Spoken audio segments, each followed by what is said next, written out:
in Orillia after the city's local Legion branch was removed from the board of Orillia Soldiers Memorial Hospital. And we're learning they're not alone. Let's get right to CTV's Christian Davino. He's been following this and brings us more on the hospital leadership overhaul. Christian.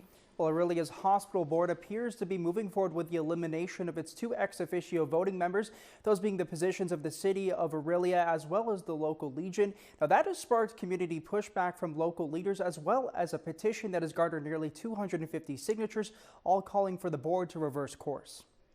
The Orillia Soldiers Memorial Hospital Board amending its corporate bylaws at a recent meeting, removing the city and Legion positions from its board.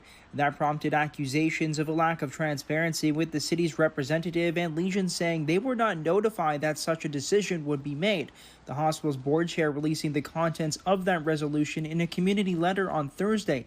The resolution stating in part that it removed the Legion's position due to it being vacant frequently, and states the city's current representative, Mayor Don McIsaac, refused to cooperate with a third-party legal counsel investigation, citing concerns from the OSMH board chair, Lawrence Petrus, that McIsaac might not have been compliant with its code of conduct and personal management policy. I cooperated all the way through. In fact, I suggested at every turn how to improve the investigation. The mayor says he requested the lawyers show proof of their retainer and that written questions be provided ahead of the meeting. He says those requests were denied, and the lawyer eventually backed out. And once she did, I suggested that we go to the Integrity Commissioner as a way to resolve this, because I thought it was fair to both sides to have their side heard. The hospital board has not disclosed what issues it might have had with the mayor, but does allude to a potential conflict of interest. The Legion's former representative is the mayor's brother and was appointed shortly after Don was appointed by the city.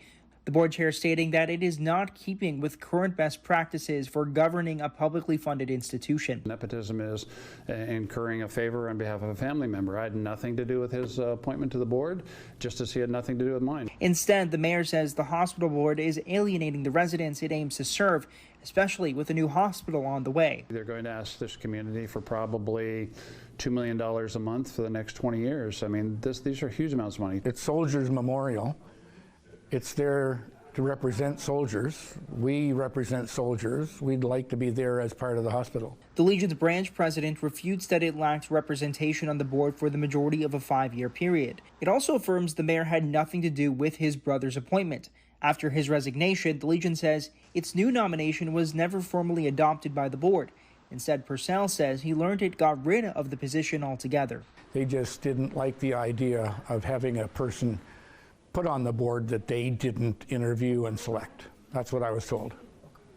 And the hospital board says that its bylaw is in line with a trend throughout the healthcare industry right now, but it still needs a final stamp of approval at its annual general meeting next week, which of course that means it could eventually be voted down. Reporting live, I'm Christian Davino. Sarah, I'll send it back to you.